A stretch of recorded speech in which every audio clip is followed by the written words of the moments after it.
मियाँ शाहिद साहब, मैं आपसे ही पूछता हूँ, यानी इस बात पे गौर करें, तकरीबन 200 के करीब अमेरिकी चैनल या उसको हरवा के बैठे हुए थे या कह रहे थे जनाब बहुत बता नहीं सकते, ये रेस बड़ी क्लोज है।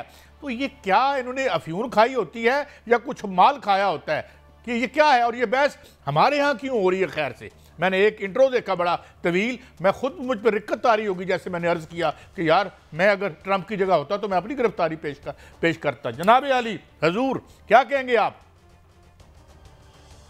काजी साहब, ये उनके खिलाफ मुकदमा तो है और उसको ताख़ीर का शिकार कर दिया गया था, इसलिए कि जज साहब ने कहा था, ये सितंबर की बात है कि जब इलेक्शन होगा तो इलेक्शन के बाद इसका फ़ैसला सुनाया जाएगा। 26 तारीख को फ़ैसला सुनाया जाना है, लेकिन वो मुकदमा अगर ट्रंप के ख़िलाफ़ भी आया तो अमेरिकी कानून में ये लिखा हुआ है कि जो सदर जो हैं वो अपने आप को ख़ुद माफ़ कर सकते हैं और सदर को इस्तिस्ना हासिल है।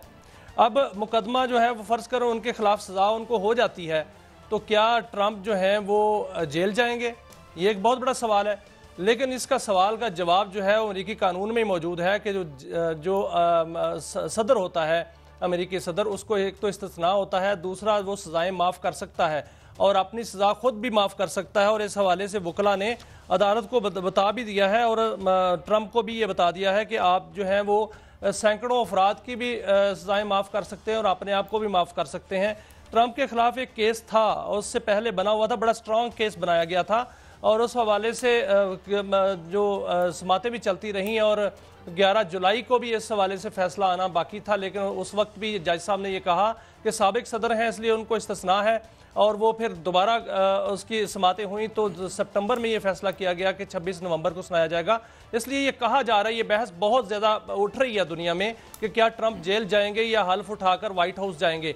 और लेकिन उसका जवाब जो माहिरीन भी दे रहे हैं और अमेरिकन जो उनका लॉ है उसके तहत यह है कि ट्रंप जो है वो वाइट हाउस ही जाएंगे। साहब मैं एक और, वैसे तो मैं I am no supporter of Trump, मुझे पता है ट्रंप लोगों को मायूस ही करेगा, मगर मुझे समझ नहीं आती कि यहाँ पेंडिंग ट्रायल जमानतों पे लोग प्राइम मिनिस्टर बन जाते हैं और हम उनके कसीदे लिख रहे होते हैं। मतलब I don't know what kind of journalism और किस दुनिया में हम रह रहे हैं। बहरहाल मैं आगे बढ़ता हूँ। ये तो वो डाइकॉटमी है, डबल स्टैंडर्ड्स हैं और वारदात और दो नंबरी है जो हम अपनी सहाफत में देखते हैं और हमें अपने ऊपर भी तनकीद करनी चाहिए। ये फरमाइए, चीफ ऑफ आर्मी स्टाफ का बड़ा अहम और गालिबन तूफानी दौरा हुआ है, मोहम्मद बिन सलमान साहब से मिलने गए हैं। वो एक बड़े लीडर हैं, बड़े अहम लीडर हैं और सुना है कि मोहम्मद बिन सलमान साहब को जो पहली कॉल है वो भी ट्रंप साहब ने की है। तो इस हवाले से कोई डिटेल नहीं आई, कोई प्रेस रिलीज़ नहीं आई, कुछ पता नहीं चला, मगर ज़ाहिर है हमारे सऊदीया से बड़े रवायती और देरीना और तारीखी तल्लुकात हैं, तो यकीनन ये भी अहमियत का हामिल दौरा होगा। मियाँ साहब, काजी साहब, इसको थोड़ा सा पीछे हम 2016 में ले जाते हैं। 2016 में भी ट्रंप ने हैरान कर दिया था क्योंकि पहले जो अमेरिकन सदर थे उनके जो दौरे होते थे फौरी तौर पर जीतने के बाद वो मैक्सिको में होते थे या किसी और मुल्क में होते थे। लेकिन ट्रंप ने हैरान कर दिया था कि पहला दौरा ही उन्होंने सऊदी अरब का रख लिया था और उन्होंने कई दफ़ा इतराफ़ भी किया है कि मोहम्मद बिन सलमान जो कि वली अहद है उनके साथ उनके बड़े अच्छे ताल्लुकात हैं और अभी भी सबसे पहली कॉल जो है वो उनको ही उन्होंने की है। और कल आर्मी चीफ का जो सऊदी अरब का दौरा हुआ है बड़ा अहम दौरा है और उसमें बड़ी खुशगवार मुलाकात जो है वली अहद से हुई और उस मुलाकात में आर्मी चीफ ने उनके किरदार को भी सराहा जो मशरिक़ वुस्ता में उनका किरदार रहा है और अमन और इस्तेहकाम के हवाले से, और ख़ास तौर पे शुक्रिया अदा किया आर्मी चीफ ने वली अहद का कि हमेशा सऊदी अरब ने जो है वो पाकिस्तान की हमायत की है और इस हवाले से अस्करी हुकाम से भी उनकी मुलाकात हुई है, कुछ वहाँ पर दिफाई और सलामती अमूर पर भी बातचीत हुई है। ये बातें तो वहाँ पर हुई हैं और दौरा बड़ा अहम था और उस दौरे में जो है वो ट्रंप के साथ जो मुलाकात हुई होगी उसका भी शायद जिक्र आया हो, लेकिन जो ISPR ने बताया वो बताया कि बड़ा अहम दौरा था और बड़ा खुशगवार दौरा रहा। अच्छा मियाँ साहब, मैं आज एक बड़ी इंटरेस्टिंग खबर आपके साथ आज शेयर करना चाहता हूँ। मैं कल से पढ़ रहा था, मैं गौर कर रहा था कि एक आदमी जो खुद बिलियनर है और उसके बाद वो जो किस तरह उसने वोट लिए, ब्लू कॉलर आम आदमी ने, मेहनत कशों ने उसको क्यों वोट दिया, खेल क्या था। तो बात क्या निकली, मैंने एक मजमून पढ़ा एक बड़े हमारे उस्ताद एलन वुड्स का जिसमें उन्होंने एक खबर दी कि 2015 में येल बिजनेस स्कूल के एक प्रोफेसर से बात करते हुए ट्रंप ने कहा कि मुझे पता चल गया था जब मैंने बर्नी सैंडर्स को देखा जो कि उड़ के आ रहा था और जो कि जिसको हिलरी क्लिंटन की जगह पे नॉमिनेशन जीत जानी थी, नवाडा में उसके खिलाफ रिगिंग की गई रोकने के लिए, न्यूयॉर्क की जो है वहाँ पे रिगिंग की गई प्राइमरी में। तो उसने कहा कि मैं देख रहा था कि इसका सौदा ताकतवरों के खिलाफ जो ये बोलता है, इसका सामान बड़ा बिक रहा है। बाद में वो डर गया, उसको डरा के उन्होंने बर्नी सैंडर्स को तो कॉल डाउन कर लिया। तो कहते हैं कि मैंने वहाँ से ये क्यों लिया कि ये जो ताकतवर तबकात है अमेरिका के, ये इनके खिलाफ इतनी नफरत है आम आदमी में कि अगर मैं इसको टैप करूंगा और इनके हक में बोलूंगा, हालांकि दिल से तो नहीं बोल सकता क्योंकि वो खुद उनका हिस्सा है, तो दिस इज हाउ। लेकिन सर देखें ना कायद साहब, जो डेमोक्रेट्स हैं उनके जो डबल स्टैंडर्ड्स हैं, उसने डबल स्टैंडर्ड ने उनको मरवाया है। असल में जो ट्रंप है वो अमेरिका की बात करते हैं, और अब अमेरिका में जिस तरह के हालात हैं, अमेरिकन चाहते हैं कि हम जो है अमेरिकन बने, क्योंकि अमेरिका ने चाहा कि हमने पूरी दुनिया पर हुकूमत करनी है, किसी को लड़ाना है, किसी को जो है उस पर अमन का जो मुआहदा मुसल्लत करना है, किसी को जो है दबाना है। तो इस तरह तो मामलात नहीं चलते, कब तक चलेंगे? तो यही वजह है कि ट्रंप जो है वो ना सिर्फ जीते हैं बल्कि वो हैरान भी करेंगे आगे। कायद साहब, वो जो पॉलिसियां लेके आ रहे हैं, जिस तरह वो कहा करते थे, वो उस तरह शायद वो बदले की सियासत ना करें और वहां पर जो है वो अपने मुल्क को संवारने की कोशिश। पता अनरिलेटेड लगता है, मैं तो नहीं मानता ये जो यहाँ पे खेल हुआ जी, ये पता नहीं रिजीम चेंज कैसे हुई कैसे नहीं हुई। डोनाल्ड लू के खिलाफ भी कोई सुना है वहां पे कोई चार्जशीट हो रही है?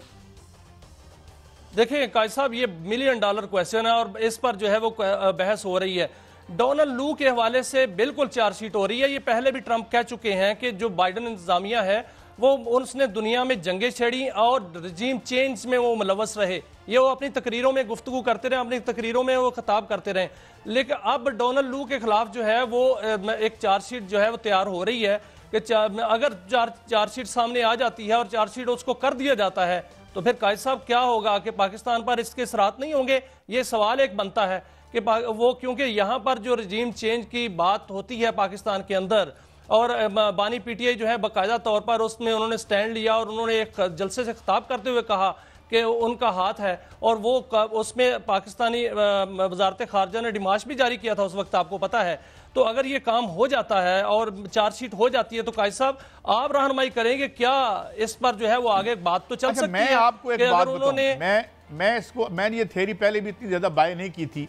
एक बात मैं मानता हूं कि जो डोनाल्ड ट्रंप की मुखालफत वहाँ की एस्टेब्लिशमेंट ने की, या कारपोरेट, वहाँ की एस्टेब्लिशमेंट कारपोरेट अमेरिका है बेसिकली, उनके जो बड़े बड़े बिजनेस ग्रुप्स हैं, वो उन्होंने इसलिए की कि इन्हों का कोई वेला वक्त नहीं है। यानी ये कहेंगे कि मैं दाएं तरफ जा रहा हूँ तो मुमकिन है बाएं तरफ निकल पड़े, लिहाजा नो इज़ वेरी अनप्रिडिक्टेबल। आम तौर पर रियासतों में इस तरह नहीं होता।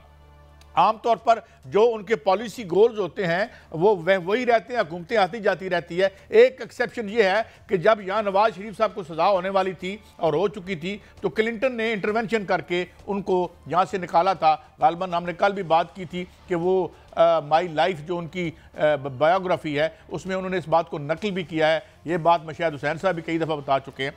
तो मैं I can't say anything with certitude. बात ये है कि यार उसने क्या कर लेना है, यहाँ पे कमजोरी तो हमारे अंदर है, जिस तरह कल एतजाज हसन साहब या लेकिन मेरे सब कुछ ना कुछ है, क्योंकि आज वजारत खजाना में भी बहुत सी चीजें जो हैं मुझे सुनने को मिली हैं। वजारत खजाना में आज एक बात हो रही थी कायद साहब, मैं अगर आप कहें तो मैं शेयर करूं। वजारत खजाना में एक बात शेयर हो रही थी, उन्होंने कहा कि IMF का वफद आ रहा है पाकिस्तान में, इसी महीने में गालबन आ रहा है, और वो जब उनके साथ मुज़ाकरात होंगे तो उसके बाद IMF का वफद जो है वो हो सकता है बानी PTI से भी मुलाकात करे, क्योंकि जो इब्तदाई बातें हुई हैं उनके आने के हवाले से उसमें कोई बात हुई है। तो वजारत खजाना में ये बात चल रही थी, अब पता नहीं इसमें हकीकत कितनी है।